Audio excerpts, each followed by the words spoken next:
Hi, this is Stephanie Miller from The Stephanie Miller Show. Please enjoy this exclusive clip from my show on Political Voices Network. Oh my God, this whole, obviously there's already a huge gender gap for Kamala Harris, but because Jody and I are just like, oh my God, what woman wants to be infantilized like that? Right? Right. Oh, yeah. Well, first there's J.D. Vance, who seems so obsessed with babies. You think he might have a clown suit hidden in his crawl space. You know what I mean? Just maybe check out J.D. Vance's crawl space for a clown like, we suit. love babies. And then Donald Trump, wasn't he? We love the babies. We want all the babies. We love babies. We want the babies. Oh, my God. But then there's this ridiculous... Yeah, but then there's Donald Trump, who's just gets creepier and creepier and creepier every time he steps in front of a microphone. And Jody and I on the Thursday show always joke about how Donald Trump at any second is just going to start making wild promises. And here he is making wild promises to people. Oh, my God. Next thing he's going to do is he's going to promise, we do joke about this all the time. He's going to promise jetpacks made of beef. Yes. And he's going to suddenly, everyone's going to get a jetpack made of beef. It's going to be the greatest thing. They're going to be the fastest jetpacks made of beef. And they're going to be delicious. They're going to be utterly the greatest beef.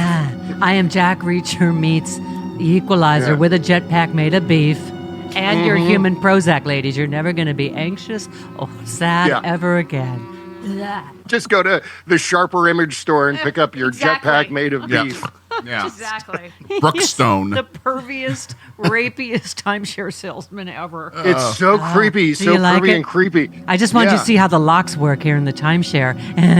You couldn't get out even if you wanted to. Okay. It's like they decided to go with Pedro from Napoleon Dynamite. They go with his campaign strategy. If you vote for me, all of your wildest dreams will come true. Women. I guess we should enjoy the desperation, but oh my God. And I know we talk about the Polly coaster, but of course there's another good one today. Yeah. I mean, Bob, it's hard to, I know it's such a fine line, isn't it? The don't get happy, I don't want to see one balloon, Bob Siska rule. Yeah. But, this latest one shows her up by 6 and then up by 7. There's registered and then likely voters.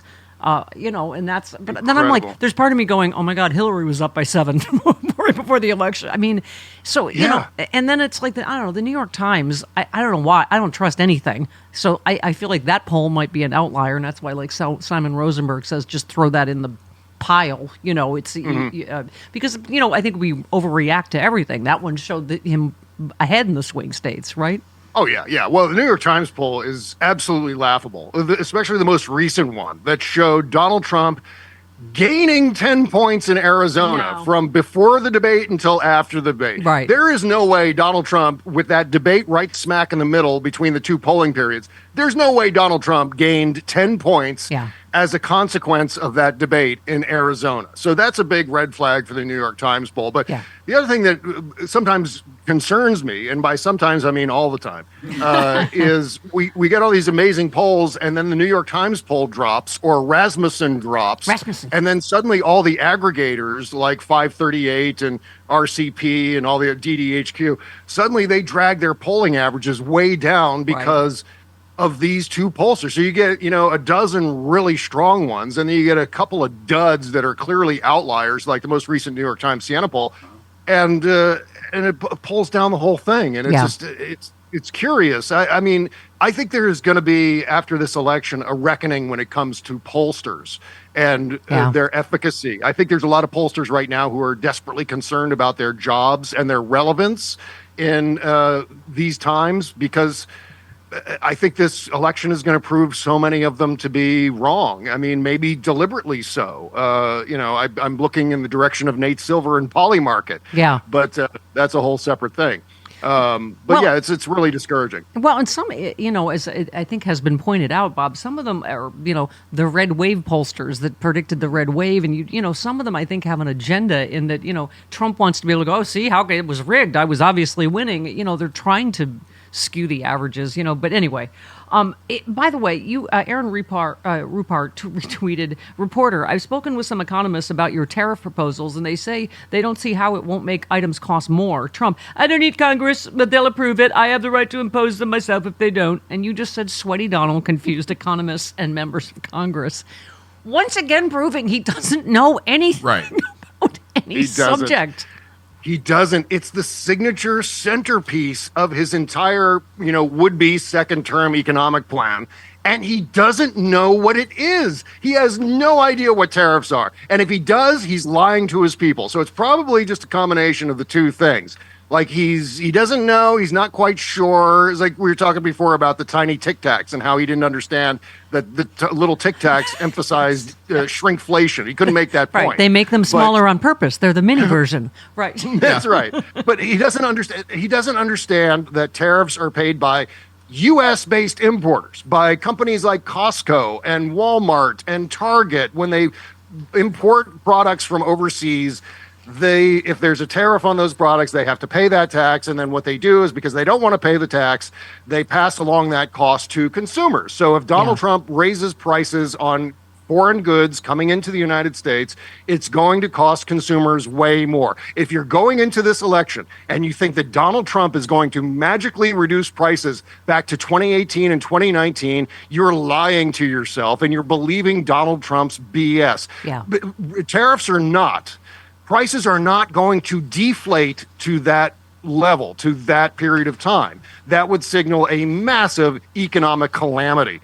So we have to be realistic about these things and vote accordingly. It's like a lot of people going around, undecided voters, thinking, hey, you know what? I'm going to vote for Donald Trump because I'm concerned about prices. Yeah, good luck, because Donald Trump is going to significantly increase prices with something he has no idea how to actually define. And Bob, you retweeted Bruce Bartlett, who said exactly what, to your point. Anyone who supports Trump is an imbecile, but those who support him because they think he's a great businessman are especially stupid. I mean, and on cue today, Trump's Truth social media company has lost nearly 75% of its value in recent months. As investors hedge their bets on his presidential campaign, stock prices tumbled. Trump media stock has had a terrible run, according to one analyst. Investors' fears that Trump chances at winning are diminishing, as well as concerns that he may soon sell shares. Of course he's going to sell his shares and leave everybody holding the bag like he's done his entire life. But this is yet another failed business. I'm sorry, in a totally unrelated story, Twitter has now lost 90% of its value since Elon Musk bought it. Almost $40 billion gone. And these are the two business geniuses that we think are going to, make the price of eggs better, right? Yeah. Yeah, this is one of the things I've been screaming about on my show for a while now, which is killing this zombie myth that somehow Republicans are better at the economy. This is just no way. The numbers don't prove it out. History doesn't prove it out. And certainly Donald Trump is the worst of the worst. I mean, 34 criminal counts of business fraud. Mm-hmm. This is a guy who's not allowed to run his own family business because of a separate case of business fraud. Yeah. You could do the list. It's a mile long. Because of his bankruptcies, he had to be put on an allowance like a child. His social media app, the one thing that he's supposed to be really good at, which is screaming nonsense into social media, he can't even do that. He can't even run a copycat of Twitter. Make no mistake, Truth Central is a direct copy of Twitter, and he can't even make that work. Right. It is colossal failure. We were joking during the break about J.D. Vance saying the eggs are $4, and he's standing in front of the sign where it says $2.99, and also he's holding like the 11 billion of them pack, and I'm like, oh, is that you feed your kids that many eggs because they're going to need like a bypass by the time they're 9, Right. I think JD Vance's CPU has got some sort of computer virus, and that made him glitch out on the price of eggs that day. Because he's a robot. He's an android. Barely able to replicate human emotion. There's no denying it. The vibes are really good right now. But vibes alone won't save our democracy. We need votes. At the Grassroots Democrats HQ, we know what it takes to win elections. Knocking doors, making calls, sending texts, and writing postcards. If we're going to elect Kamala Harris and Tim Walz and give them the Democratic Congress to pass their agenda, then we need to roll up our sleeves and talk to a record number of voters between now and November 5th. But let's be clear, we can't do it without you. So, are you ready to work? This is a fight for freedom and our future, and everything is at stake. Don't wake up on November 6th wishing you had done more. Join us. Go to grassrootsdems.org today to sign up to volunteer, and let's go win this thing.